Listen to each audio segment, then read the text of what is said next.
మనం ఇప్పుడు పోఖ్రా ఎయిర్పోర్ట్ చేరాం.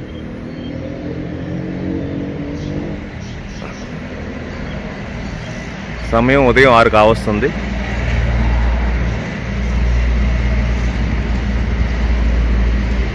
ఇది రోడ్డు మీదే ఉంది. ఇది ఒక చిన్ని ఎయిర్పోర్ట్.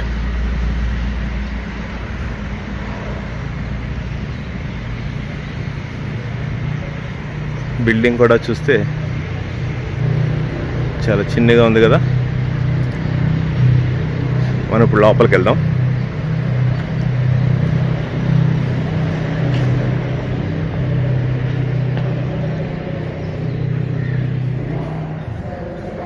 ఇది ఎయిర్పోర్ట్ మొత్తం ప్లేస్. పార్వతి కూర్చుంది వెయిటింగ్ ఫర్ అవర్ ఫ్లైట్. మా ఫ్లైట్ 6:20కి. ఇక్కడ ఫ్లైట్ టికెట్లు కూడా అప్పటికప్పుడు ఇస్తారు. చిన్న చిన్న ఎయిర్లైన్స్, చిన్న డొమెస్టిక్ ఎయిర్లైన్స్ మాత్రమే ట్రావెల్ చేస్తాయి ఇక్కడ. 20 కెపాసిటీ ఫ్లైట్స్. ఇవన్నీ చూస్తే మనం ఎయిర్లైన్ ఆఫీసులు. సో ఎన్ని ఎయిర్లైన్స్ ట్రావెల్ చేస్తున్నాయి చూడండి. ఫ్లైట్లు రన్ చేస్తున్నాయి, చిన్న చిన్న ఫ్లైట్లు. అందులో మీరు చూసినట్టయితే Yeti airlines, Buddha airlines, Summit airlines, Tara air. అందులోనే మా ప్రయాణం. ఫారినర్స్ ఇక్కడ ఉన్నారు, వాళ్ళు కూడా రెడీగా ఉన్నారు జామ్సమ్ ట్రావెల్ చేయడానికి. ముక్తినాథ్ వెళ్ళాలంటే మనం జామ్సమ్ చేరాలి. ఇది మన పోఖ్రా ఎయిర్పోర్ట్. చూసినట్లయితే ఇదిగో మార్నింగ్ వెళ్ళబోయే ఫస్ట్ ఫ్లైట్ ఇదే. ఇక్కడ అన్నీ ఇదే సైజు విమానాలు ఉంటాయి.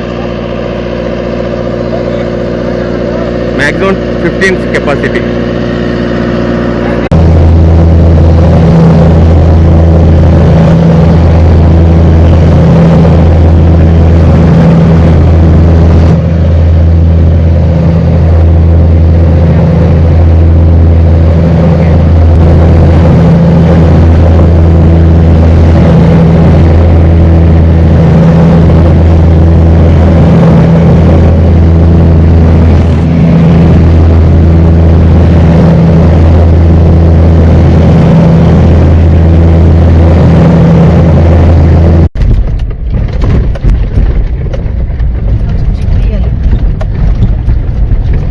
బయలుదేరాం జీప్లో.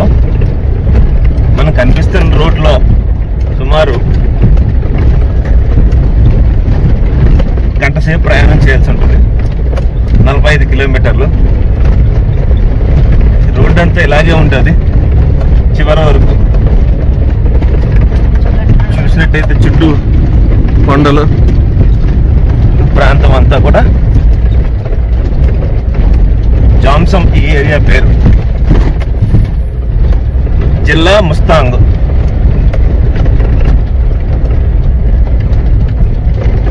ఇదే మనకు కనిపించే చివరి ఊరు. ముక్తినాథ్ వెళ్ళడానికి ముందు కనిపించే చివరి ఊరు ఇదే.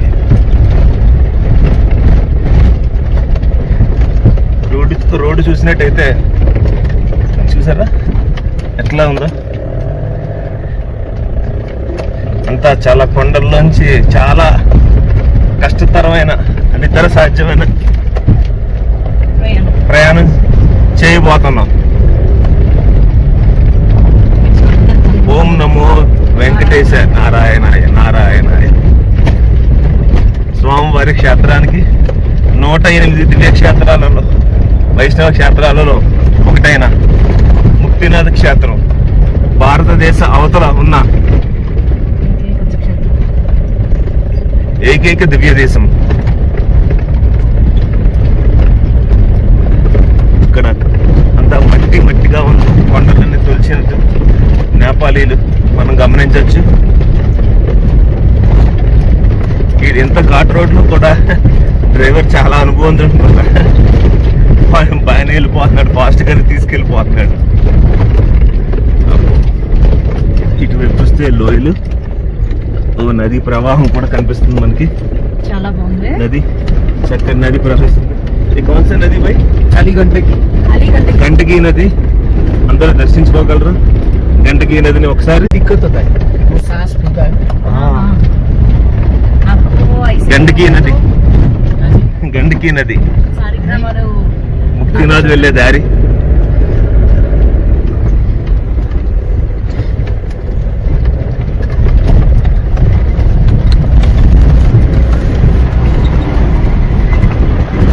పర్వత ప్రాంతాలు చూడు, చక్కటి ఆహ్లాదకరమైన ప్రయాణం. గండకీ నది ప్రవహిస్తుంది. నారాయణుడి దివ్య దేశమైన ముక్తినాథ్కి మన ప్రయాణం. ఈ రాళ్ళు గుట్టల మధ్య నడుమ గంటసేపు, మినిమం గంటసేపు ప్రయాణం సాగించాలి. ప్రయాణం చేసిన తర్వాత కూడా మరో గంట సేపు నడిస్తేనే కానీ క్షేత్రం చేరలేము.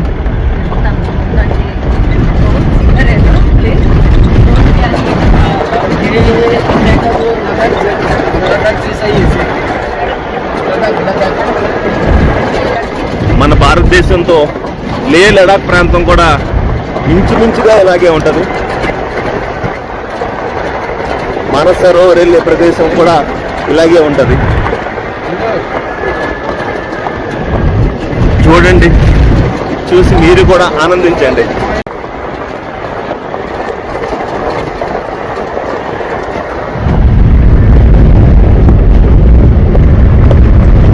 ఎంత నిర్మానుషంగా,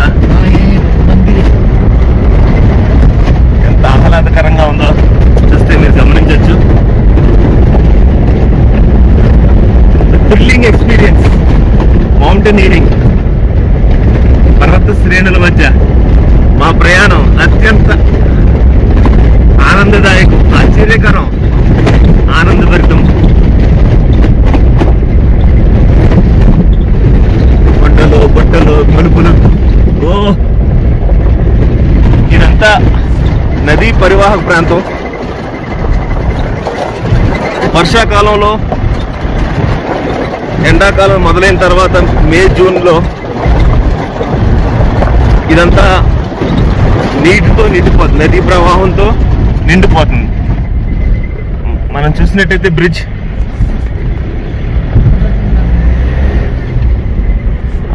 ఫోటో నది కాలిగండకి ఉదర్ సే ఆ రహా హై. ఎండాకాలం అవడం చేత పూర్తిగా ఎండిపోయింది. జూన్, జూలై మాసాలు వచ్చేసరికి ఇదంతా నీళ్లతో నిండిపోయి ఉంటాయి.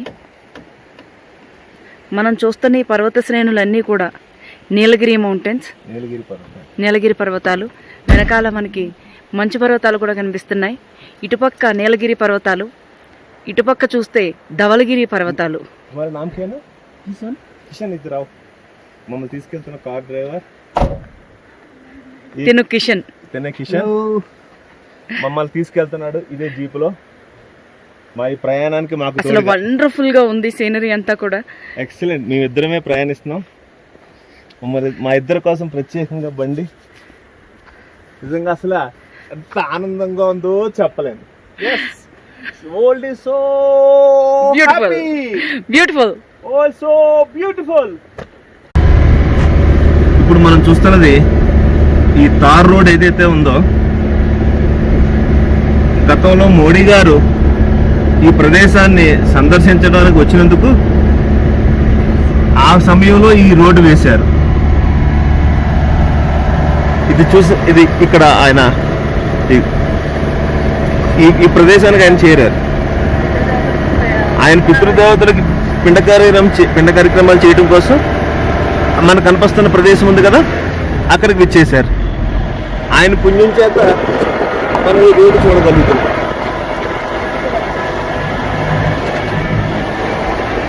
జై నమో, ఓం నమో నారాయణాయ.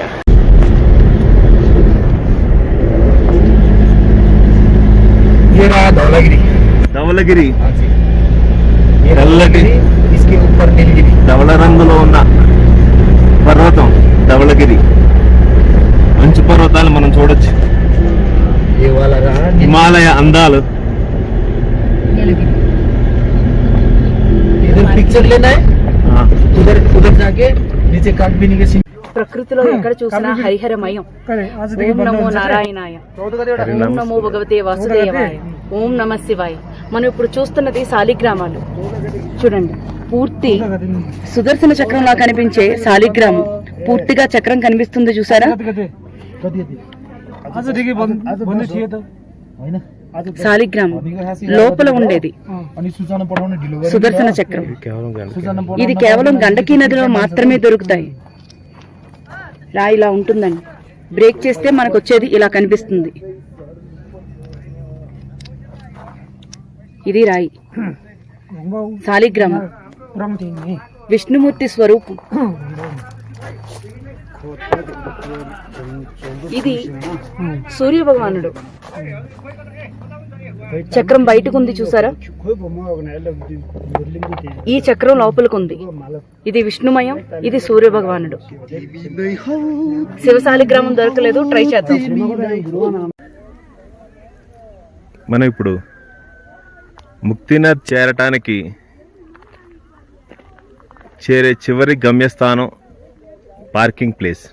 అంటే మనం ముక్తినాథ్ గ్రామం అయితే చేరాం, కానీ స్వామివారిని చేరటానికి ఇక్కడి నుంచి నడిచి వెళ్ళవలసి ఉంటుంది. ధవళగిరి పర్వతాల మధ్య పర్వత శ్రేణులు ఇవన్నీ. ఇక్కడి నుంచి మనం బండి పెట్టేసి మనం నడిచి వెళ్ళాల్సి ఉంటుంది.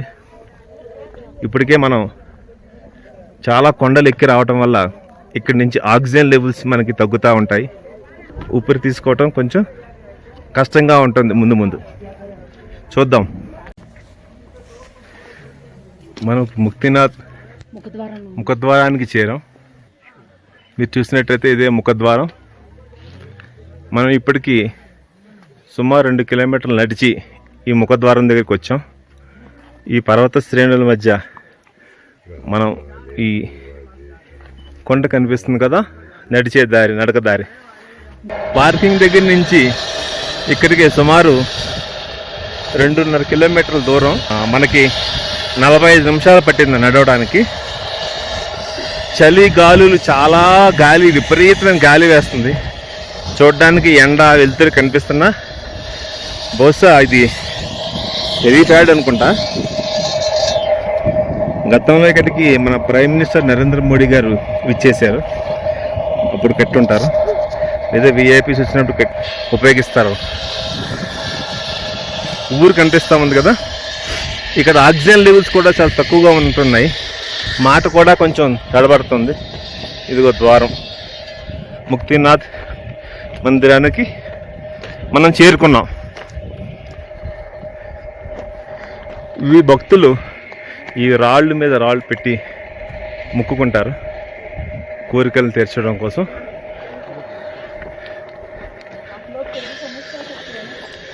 ఈ ధవళ పర్వతాలు, తెల్లటి మంచు కప్పిన పర్వతాలు మనం చూడవచ్చు.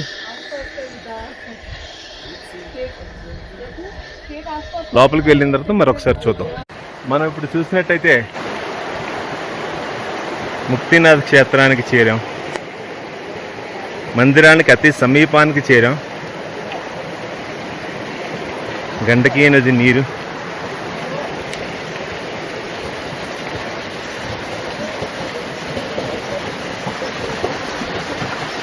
ఇది బౌద్ధులకి, హిందువులకి కూడా అత్యంత పవిత్రమైన క్షేత్రం.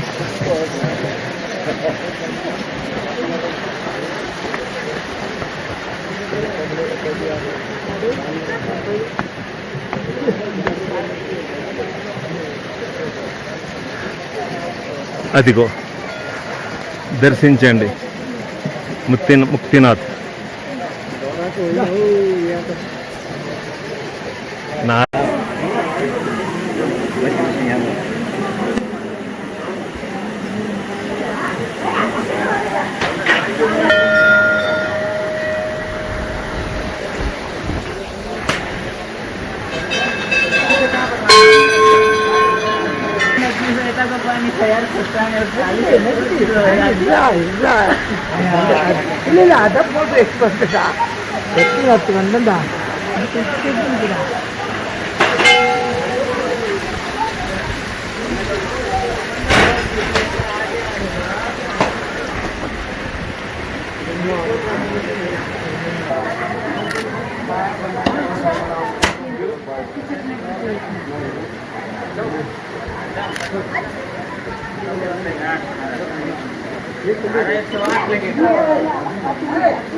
మనం ముక్తినాథ్ క్షేత్రం నుంచి కొద్ది దూరం నడుచుకొస్తే ఇక్కడ ఈ గౌతమ బుద్ధుని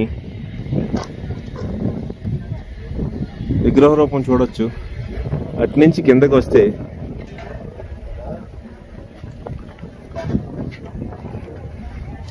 అమ్మవారి శక్తిపీఠం, 51 శక్తిపీఠాలలో ఒక శక్తిపీఠం జ్వాలాముఖి అమ్మవారు ఇక్కడ దర్శనమిస్తారు. లోపల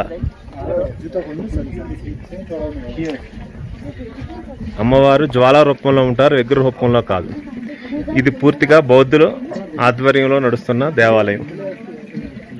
వారే పూజాధికారాన్ని నిర్వహిస్తూ ఉంటారు. మనం లోపలికి వెళ్ళి చూసినట్టయితే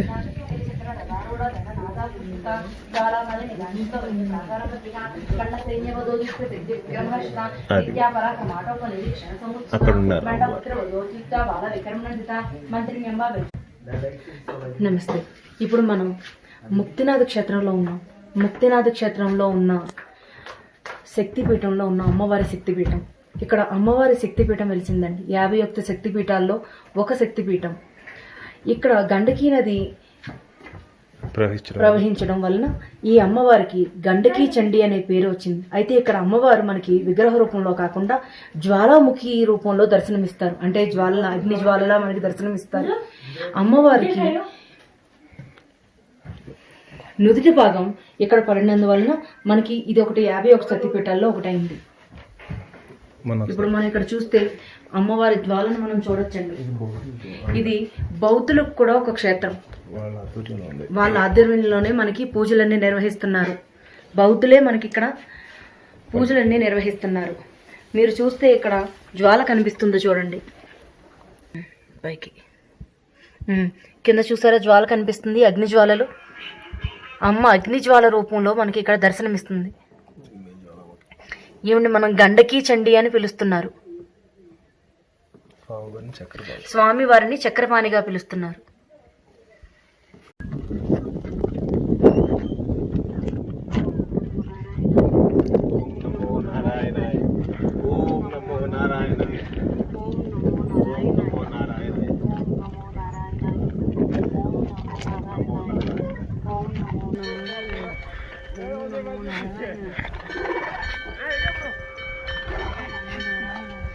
ఈ లోయలో ఇక్కడ గాలి చాలా విపరీతంగా వేస్తుంది.